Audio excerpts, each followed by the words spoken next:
हरे रामेति कृष्णेति नाम संकीर्तनं सदा लोकक्षेमाय कुर्वन्तं प्रेमिकं सद्गुरुं भजे। यत्प्रसादेन वचसां प्रसादादिगुणोदयः साविर्भवतु वाग्देवी मयि वाचा प्रसन्नया नारायणं नमस्कृत्य नरं चैव नरोत्तमं देवीं सरस्वतीं व्यासं ततो जयमुदीरये। कूजन्तं राम रामेति मधुरं मधुराक्षरम् आरुह्य कविताशाखां वन्दे वाल्मीकिकोकिलं यत्र यत्र रघुनाथकीर्तनं तत्र तत्र कृतमस्तकाञ्जलिं बाष्पवारि परिपूर्णलोचनं मारुतिं नमत राक्षसान्तकम् वेदवेद्ये परे पुंसि दाते दशरथात्मजे वेदप्राचेतसा तासीत् साक्षात् रामायणात्मना। ஸ்ரீமத் ராமாயணத்துல ராமபிரான் சேத்து பந்தனமாகி பிறகு லங்கைக்கு காலனாக லங்காபுரிய நோக்கி முற்றுகையிட்டார் அப்படிங்கிற பரியந்தம் பூர்வ பிரவச்சனத்துல பார்த்தோம். லங்கையிலேயே அன்னைக்கு முகாம் போட்டுட்டார், கோட்டை வாசல்ல முற்றுகையிட்டு இருக்கார். அன்றைய தினம் அங்கேயே முகாம் போட்ட பிறகு இது தெரிஞ்சுண்டான் ராவணன். ராவணன் ஏதோ அளவு கடந்த வானர சைன்யம் வந்திருக்கிறதாகவும் ராமபிரபு சேது பந்தனம் பண்ணி இந்த சமுத்திரத்தையே தாண்டிட்டார் அப்படிங்கிற விஷயம் போச்சு ராவணனுக்கு. கொஞ்சம் ஒரு அதிர்ச்சியாக இருந்தது. ஏன்னா ராவணனுக்கு ஒரு பெரிய நம்பிக்கை என்னன்னா, இவ்வளவு பெரிய சமுத்திரம் நமக்கு காவலாக இருக்குன்னு நினைச்சுட்டான். அதனால இதை தாண்டி எங்கேருந்து வந்துட போறார் அப்படிங்கிற ஒரு நம்பிக்கையில இருந்தான். இப்ப அது உடைஞ்சது. சரி, என்னதான் இருக்கு அவர்கள் கிட்ட அப்படின்னு தெரிஞ்சுக்கணும் இல்லையா? அதுக்காக சுகன் சாரணன் அப்படின்னு 2 பேர் சுகசாரணர்கள்னு சொல்லுவா. அவ 2 பேருமே ராட்சசர்கள். அவர்களை அழைச்சு வானரர்கள் போல நீ வேஷம் போட்டுக்கோ, அவளை போலவே இருக்கணும், அவர்கள் மத்தியிலேயே பழகணும், அவர்களுடைய பிரபாவம் என்ன, அவர்களுடைய பலம் என்ன, சைன்யம் எப்படி இருக்கு எல்லாம் உளவு பார்த்துட்டு வாருங்கள் அப்படின்னு சொல்லி அனுப்பிச்சிருக்கான் ராவணன். 2 பேரும் வந்திருக்கா. வந்து இதை வானரத்தோட வானரமா பழகின்னு இருக்கான். எது எப்படி இருக்குன்னு பாத்துக்கணுங்கிறதுக்காக வந்திருக்கா. ஆனா என்ன இருந்தாலும் இந்த ஜாதி வானராளா இருக்கிறவாளுக்கு இவாளை பார்த்தா வித்தியாசம் தெரியறதாம். ஏன்னா இவா சொரிஞ்சுக்கிறதுக்கும் அவா சொரிஞ்சுக்கிறதுக்கும், இவா கொர்ருங்கிறதுக்கும் அவா கொர்ருங்கிறதுக்கும் வித்தியாசம் இருக்கு போல இருக்கு. இவன் நம்மளவன் இல்ல போல இருக்கே அப்படின்னு கண்டுபிடிச்சிட்டான்னு ஒருத்தன். பரஸ்பரம் அப்படியே ஒருத்தர் பேசிட்டார்கள். வேற யாரோ ஒருத்தர் நம்ம இடத்துல வந்து பழகி இருக்கான் அப்படின்னு தெரிஞ்ச உடனேவே அவனை பிடிச்சு மொத்துன்னு மொத்தி எல்லாருமா சேர்ந்து 2 பேரையும் போட்டு சாத்துன்னு சாத்தி உயிர் தப்பினால் போறோம்னு ஆயிடுத்தான். போட்டு அவர்களை கடிச்சு பிராண்டி கொதறி இப்படிலாம் பண்ணவே இது இனி எப்படி உயிர் தப்புறதுன்னு விபீஷணனை கூப்பிட்டு கேட்டார்கள் வானரர்கள். யார் இவர்கள்னு கேட்ட உடனே விபீஷணன் சொல்லிட்டான், சுகசாரணர்கள்னு பேரு, ராவணன் தான் அனுப்பியிருப்பான், உளவு பார்க்கறதுக்காக அனுப்பியிருப்பான் அப்படின்னதும் அவனை வாங்கு அடின்னு போட்டு எல்லா வானருமா சேர்ந்து அதை இதுல இவாழ்கிட்டேருந்து தப்பிச்சுக்கிறதுக்காக ஒரு சங்கல்பம் பண்ணார்களே பார்க்கணும். இது வரைக்கும் நான் தெரிஞ்சோ தெரியாமலோ அறிஞ்சோ அறியாமலோ என்னென்ன பிரம்மஹத்தி கோஹத்தி என்னென்ன பாப்பம் பண்ணேனோ அவன் அது அத்தனையும் என்னை அடிக்கிறவனுக்கு அப்படின்னு ஒரு சங்கல்பம் பண்ணான். அப்படி சங்கல்பம் பண்ணா சரி இவர்கள் விட்டுடுவார்கள் அப்படின்னு பார்த்தா இவர்களோ விடுறதா இல்லை. எங்களுக்கு என்னடா பயம், இந்த பூச்சாண்டி காட்டுறியா, இப்படி எல்லாம் சங்கல்பம் பண்ணா நாங்க ராமதாசர்களாக்கும், எங்களுக்கு என்ன பயம் அப்படின்னு இன்னும் ஜாஸ்தி போட்டு சாத்த ஆரம்பிச்சாள். ஆனால் ராமரோ அவர் பாப்ப பீரு. அவர் முன்னாடியே சொன்னோம் இல்லையா, தேவ காரியம் பித்ரு காரியம்னாலே கொஞ்சம் ஸ்ரத்தையா உட்கரக்கூடியவர். இது மாதிரி இவன் சங்கல்பம் பண்ணதை பார்த்த உடனே, அவனை அடிக்காதீங்கோடா, அவனை இங்க அழைச்சிட்டு வாருங்கள், 2 பேரையும் இங்க அழைச்சிட்டு வாருங்கள் அப்படின்னு ராமபிரானங்கன்னு கத்தினதும் 2 பேரையும் அழைச்சிட்டு வந்து ராமபிரான் எதிரில் நிறுத்த, என்ன வேணும்ப்பா, யாரு நீங்கள் 2 பேரும்? சுகச்சாரணன்னு பேர் எங்களுக்கு, ராவணன் தான் அனுப்பிச்சான். எதுக்கு அனுப்பிச்சான்? எல்லாத்தையும் தெரிஞ்சுட்டு வான்னு சொன்னான், அவ்வளவுதானே. நேரம் என்கிட்ட வந்திருக்கலாமே, நான் தானே பிரதானம். அனாவசியமா இவாள்கிட்ட போய் மாட்டின்டியே, இவா சும்மா விடுவாளா ஒண்ணு? சரி இப்ப என்ன, உனக்கு சைன்யம் எப்படி இருக்குன்னு தெரிஞ்சுக்கணும், அவ்வளவுதானே. ராமபிரான் சொல்றார், இங்க வா, சுத்தி காமிச்சு ஜாகிரதையா சுத்தி காமிச்சு அழைச்சிட்டு வா அப்படின்னு இவ்வளவு நேரம் அடிச்சுட்டு இருந்தவன் உடனே கை கட்டினான், வாய் பொத்தினான், ஸ்வாகத்தம் ஸ்வாகத்தம் அப்படின்னு அழைக்கிறான். வாருங்கள், வா பாரு இந்த பத்தியா இவன் தான் சேனாபதி, இது ஒரு படை அது ஒரு படை, இதெல்லாம் காமிச்சு உங்களுக்கெல்லாம் ஆயுதம் கைதான் ஆயுதம், குரங்குகளுக்கெல்லாம் என்ன ஆயுதம் கைதான் ஆயுதம், இப்படி எல்லாரையும் காமிச்சு பிறகு ராமபிரான் கிட்டக்கவே கொண்டு வந்து நிறுத்திட்டான். பார்த்தாச்சா? பார்த்தாச்சு, சரி கிளம்பு, போயிட்டு வா.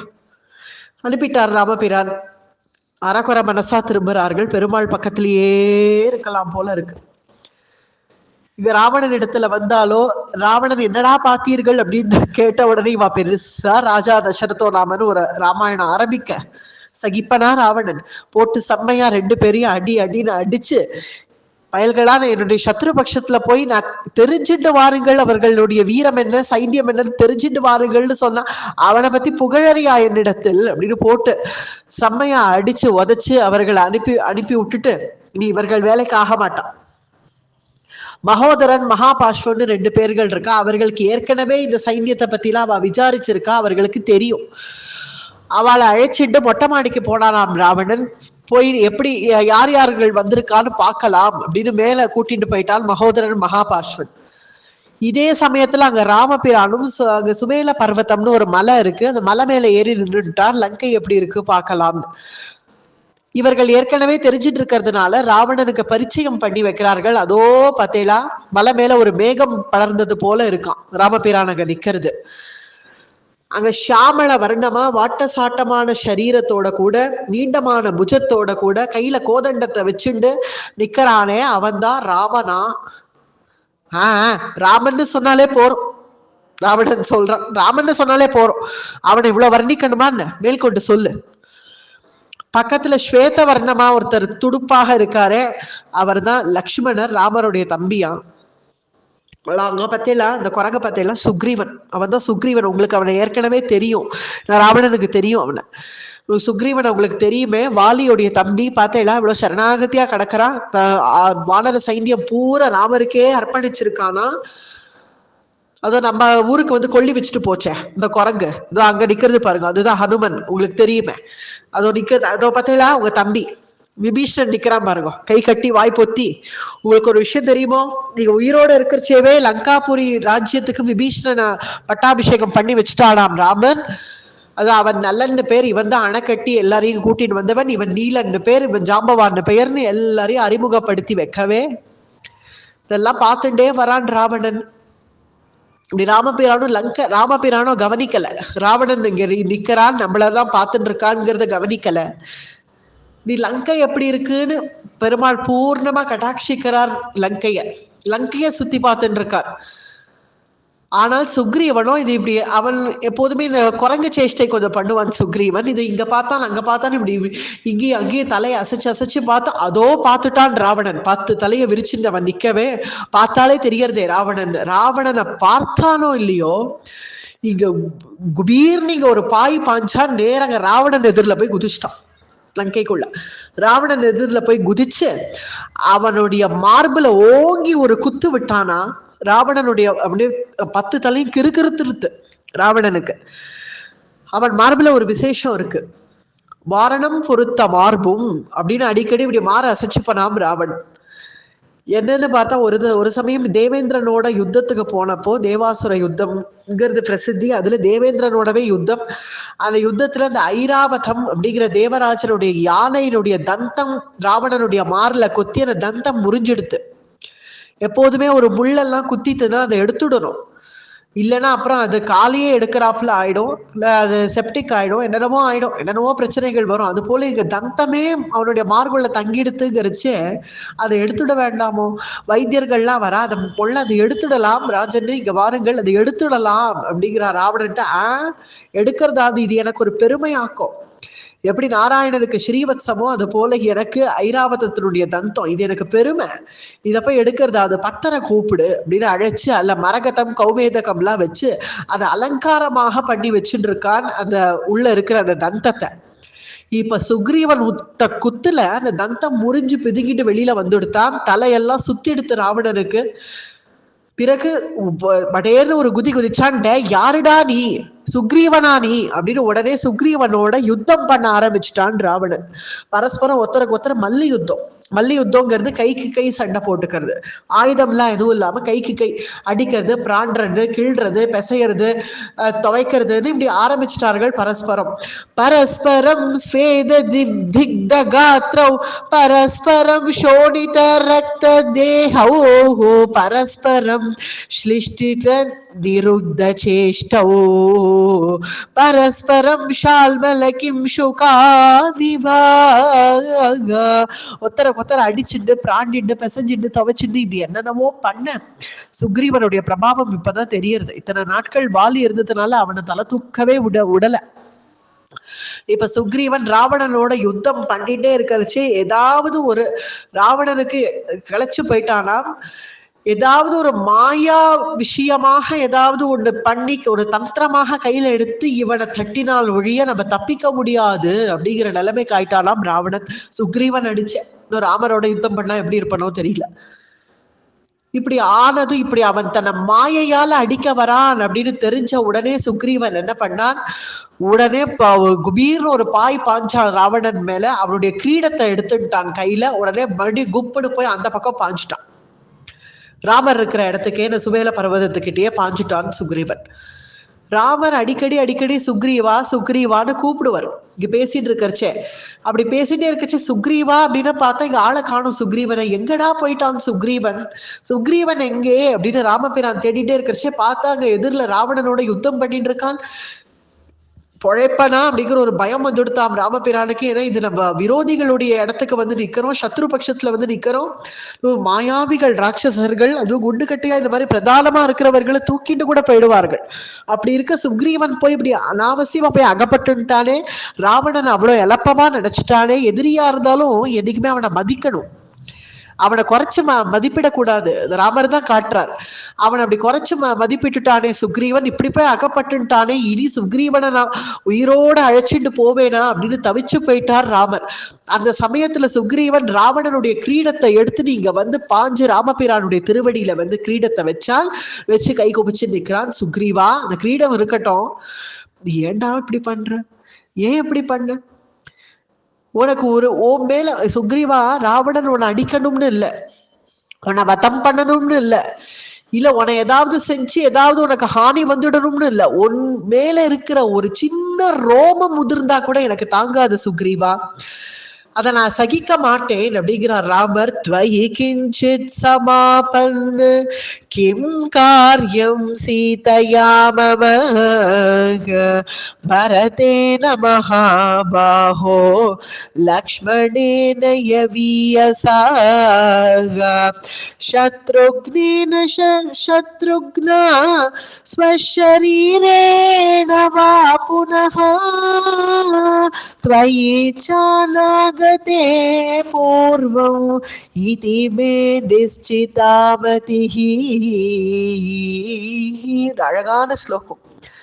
உன் மேல ஒரு சின்ன ரோமம் விழுந்துட்டா கூட த்வயி கிஞ்சித் சமாபன், ஒரு கிஞ்சித் ஆபத்து உனக்கு வரும் பட்சத்துல கிம் காரியம் சீதையா மம, அப்படியானால் நான் சீதையை மீட்டு என்ன பண்ண போறேன்?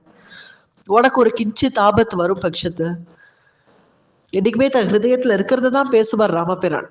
அனாவசியமா ஆளுக்காள்லாம் பேச மாட்டார். எந்த சீத்தைக்காக விரக்ஷாத் விரக்ஷம் வலைக்குமல்ல, சீத்தைய கண்டியா மரமே நீ சீத்தைய கண்டியா, விரக்ஷமே நீ சீத்தைய கண்டியான்னு எப்படிலாம் தவிச்சாரோ துடிச்சாரோ இப்ப சொல்றார். த்வயி கிஞ்சித் சமாபன் கிம் காரியம் சீதையா மம, சீத்தைய நான் அப்படியாவது காப்பாத்தியே ஆகணும், உன்னை பலி கொடுத்தாவதுன்னு எனக்கு அவசியம் இல்லை. அப்படியா? சீதையை மீட்கலைன்னா அப்புறம் நீர் அயோத்திக்கு திரும்ப மாட்டீரே, அப்புறம் பரதனுடைய கதி, பரதனுக்கு என்ன ஆனாலும் பரவாயில்ல, பரதேன மகாபாஹோ, இல்ல இது லக்ஷ்மணனுக்கு ஏதாவது ஆனாலும் பரவாயில்ல, லக்ஷ்மணேன யவீயசா சத்ருக்னோ சத்ருக்னா, இல்ல சத்ருக்னனுக்கு ஏதாவது ஆகட்டும், இல்ல ஸ்வஷரீரேட வா புனः, என்னுடைய சரீரத்துக்கு என்ன வேணாலும் ஆபத்து வரட்டும், நான் எதை பத்தியும் கவலை இல்லை. ஆனால் த்வயி கிஞ்சித் சமாபன்னு, உனக்கு ஒரு கிஞ்சித் ஆபத்து வரக்கூடாது. இது என்ன இப்படி சொல்றாருன்னா பக்தாபிமானி. இது ராமர்னு இல்ல, வைகுண்டபதியாக பகவான் இருந்தப்போ அம்பரீஷோபாக்கியானத்துல எனக்கு இந்த வைகுண்டம் பெருசு இல்ல, இது நானே பெருசு இல்ல, இந்த லக்ஷ்மியும் பெருசு இல்ல, எனக்கு என்னுடைய அம்பரீஷன் என் பக்தன் தான் பெருசு அப்படின்றான் பகவான் வைகுண்டபதியாக இருக்கும்போது. அதே பகவான் இப்ப ராமனா இருக்கும் போது சொல்றாரு, எனக்கு சீதை பெருசு இல்ல, லக்ஷ்மணன் பெருசு இல்ல, பரதனோ சத்ருகனோ யாரும் பெருசு இல்ல, சுக்ரீவா நீதான் எனக்கு அருமை. இதே கண்ணபிரானா பகவான் இருக்கிறச்சே எனக்கு என்னுடைய துவாரகையோ பலராமனோ ருக்மிணியோ எனக்கு எதுவுமே பெருசு இல்ல, உத்தவா எனக்கு நீயே அருமை. உத்தவன் கிருஷ்ணனுடைய பரமபக்தன், உத்தவா உன்னை காட்டிலும் எனக்கு வேற யாரும் பெருசு இல்லை அப்படின்னு அவ்வளவு பக்தாபிமானியா இருக்கா இல்லையா பகவான். அது பகவத் ஸ்வபாவம்.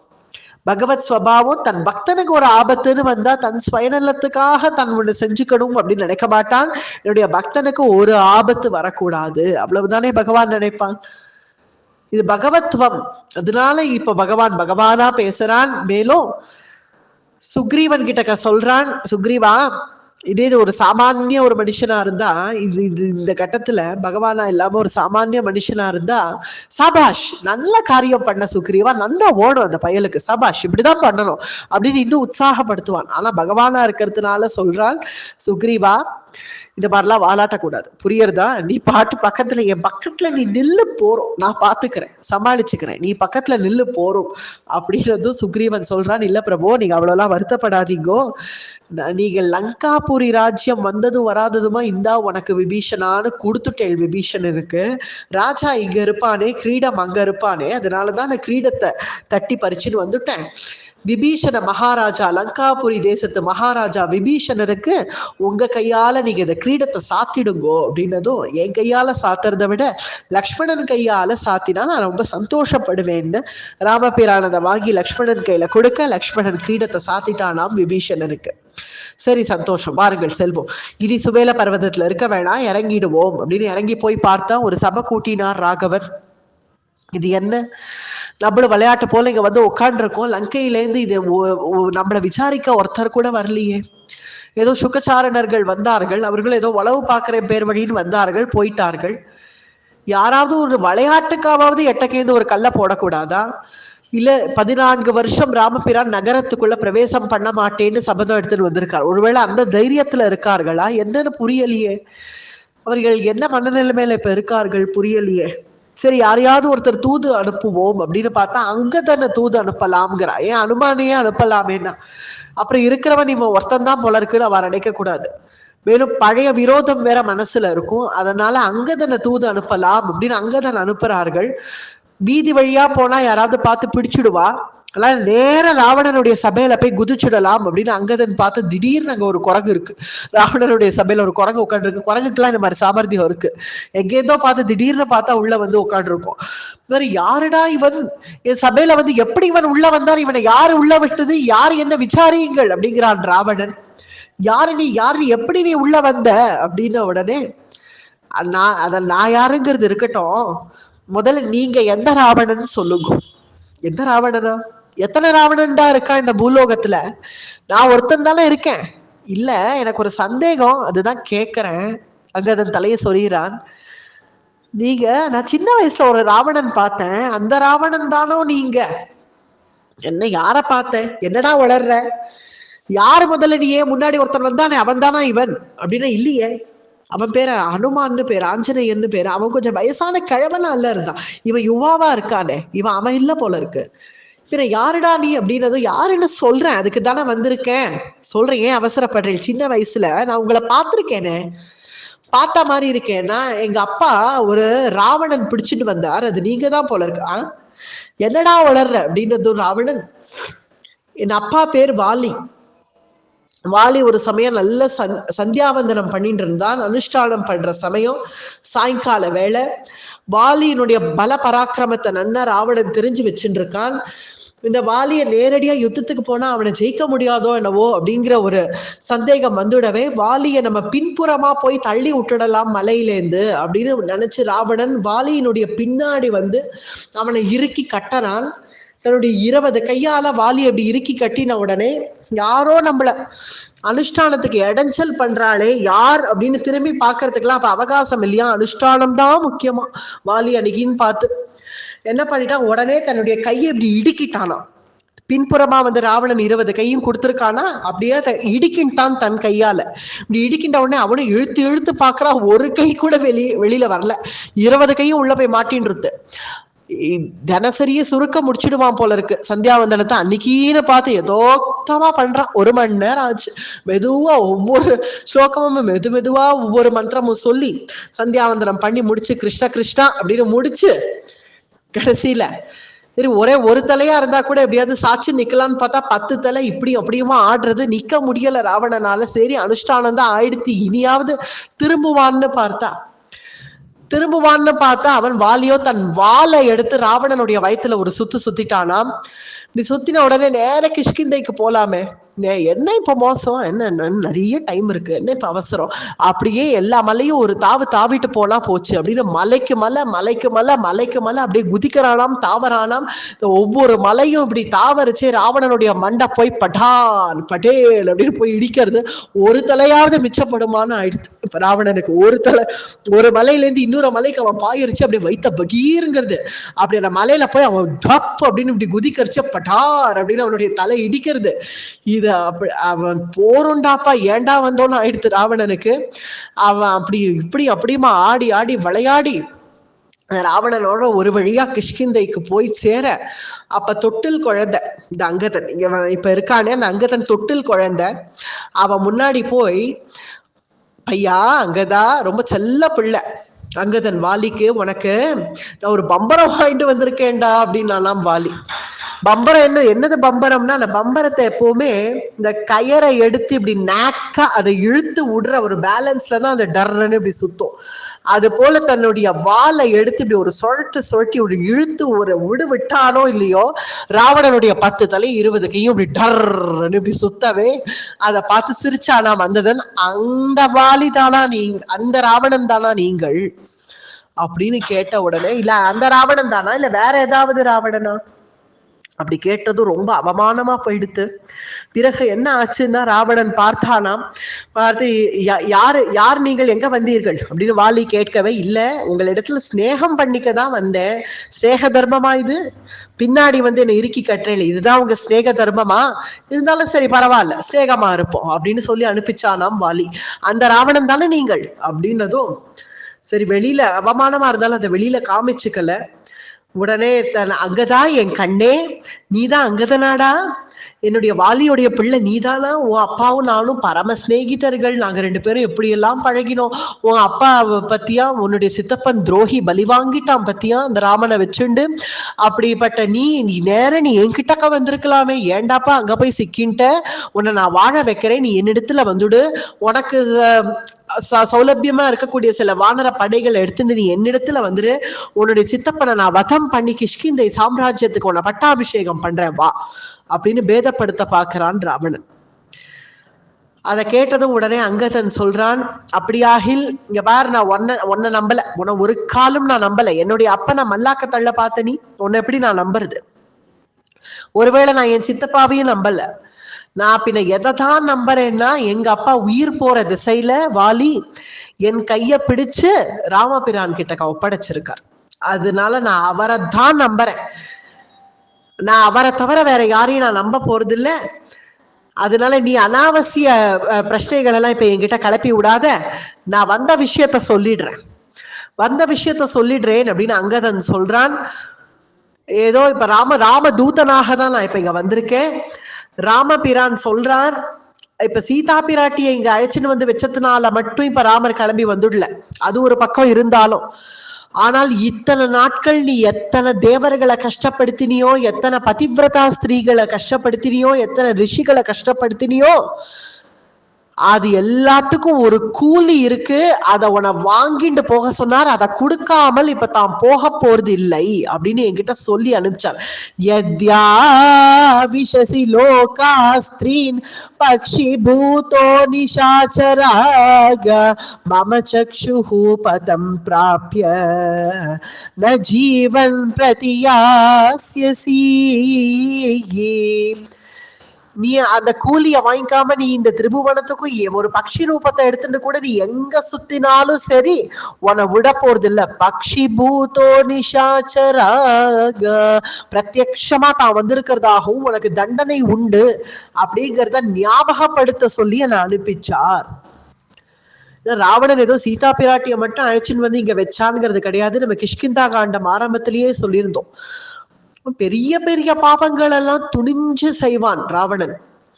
ரிஷிகளெல்லாம் போட்டு துன்புறுத்துவான், அவர்களை போட்டு பக்ஷிப்பான், ரிஷிகளெல்லாம் போட்டு தேவர்கள் எல்லாரையும் தனக்கு அடிமைப்படுத்தி வச்சுட்டான். தேவராணிகள் எல்லாம், தேவதாஸ்திரிகள் எல்லாரையும் தன்னுடைய அரண்மனைய கூட்டுற வேலைக்காரிகளாக வச்சுட்டான். பதிவிரதா ஸ்திரீகள் மேலெல்லாம் கை வைக்கிறான். இத்தகைய கொடூரங்கள் பண்ணக்கூடிய ராவணனை பார்த்து ராமபிரான் சொல்றார், இத்தனை நாட்கள் நீ செஞ்சு வச்ச பாபத்துக்கு ஒரு கூலி இருக்கு அப்படின்னு ஞாபகப்படுத்த சொன்னார் ராமபிரான். அப்படின்னு சொன்ன உடனே, டே கொல்லுடா இவனை, பிடி இவனை, கொல்ல இவனை அப்படின்னு ஒரு 4 ராட்சசர்கள் அனுப்பிச்சான் ராவணன். நாலும் நல்ல வாட்ட சாட்டமா குண்டர்கள் ஒவ்வொரு ராட்சசனும். பிடிடா இவனை அப்படின்னது 4 பேரு அப்படி அங்கதன் கைய பிடிக்கவே, வாலி பிள்ளையாச்சு அவன் அப்படியே வாலிய போலவே இப்படி இடுக்கிட்டானாம் கைய. இடுக்கி நேர ஆகாச மார்க்கமா புறப்பட்டுட்டான். ஆகாசத்துல புறப்பட்டு நேர மேல போன உடனே இப்படி கையை எடுத்து விட்டுட்டான். எடுத்து விட்ட உடனே ராவணனுடைய சபையில ஒவ்வொரு ராட்சசனும் மொத்துன்னு வந்து விழறதுகள் எல்லாம் வந்து விழுந்துடுத்து. மேல அங்கதன் விமான கலசத்தை ஒரு எட்டி ஒரு உத விட்டுட்டு, அது ஒரு அவமானம், அந்த மாதிரி பண்ணிட்டு போலாம். ஒரு அவமான சின்னமாக பண்ணிட்டு பிறகு ராமபிரான் இடத்துல வந்துட்டான் அங்கதன். பிரபு, நான் போய் பார்த்தேன் ராவணனை, ரொம்ப திமிரத்தனமா இருக்கு. அவன் தப்ப உணர்றதாகவே தெரியல.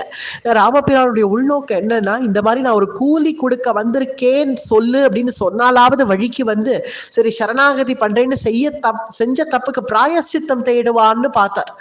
ஆனால் அவனோ, நீங்களோ அப்படி நினைக்கிறேன், உங்களுடைய அபயஹஸ்தத்தை கரம் நீட்டி நீங்க கூப்பிடணும்னு நினைக்கிறேன். ஆனா அவனோ வரதாகவே தெரியல. நீங்களோ உள்ள போக முடியாது, நகர பிரவேசம் பண்ண முடியாது, அவனோ வெளியில வரதாக இல்ல. அதனால நான் ஒரு யோசனை சொல்றான் அங்கதன், சர்வ வானர படைகளும் 4 புறமும் போகட்டும், லங்கையினுடைய கோட்டையை முற்றுகையிட்டு உள்ள போய் அடிக்கட்டும், அடிச்சு சின்ன பின்னமாக்கட்டும், யுத்தம் ஆரம்பிக்கட்டும், தன்னால உள்ள இருக்கிறவன் வெளியில வருவான். என்ன சொல்றேன் அப்படின்னு கேட்ட உடனே, அதுதான் சரி. எப்ப அவன் இவ்வளவு சொல்லியும் வழிக்கு வரலையோ, இனி தண்டனை தான், தண்டம் தான். எடுத்ததும் தண்டத்தை கையில எடுத்துடக்கூடாது, சாமதான பேத தண்டம் இல்லையா, இனி தண்டம் தான் அப்படின்னு முடிவான பிறகு, ஏன்னா எவ்வளவோ ஒரு தகப்பனார் ஸ்தானத்துல இருக்கக்கூடிய பெருமாள் புத்திமதி சொல்லி பார்ப்பார். புத்திமதி சொல்லியும் ஒரு குழந்தை கேட்க மாட்டேன்னு அடம் பிடிக்கிறச்சு, இனி அதை அடிச்சுதான் வழிக்கு கொண்டு வரணும்னு அந்த கட்டத்துல இப்ப ராமபிரான் வேற வழி இல்லாம தண்டத்தை கையில எடுத்து, அந்த வானர படைகள் பூரா 4ஆக விபாகம் பண்ணி 4 கோட்டை வாசல்லையும் உள்ள புகுந்த அடிங்கள் அப்படின்னு ஆக்ஞையிட்டார். வானர படைகள் போய் தாக்குறது இப்ப லங்கைய. இங்கே யுத்த காண்டம் ஆரம்பிக்கிறது. மேற்கொண்டு யுத்த காண்டம் அப்படியே அனுபவிப்போம் வரக்கூடிய பிரவச்சனத்துல. அடியே.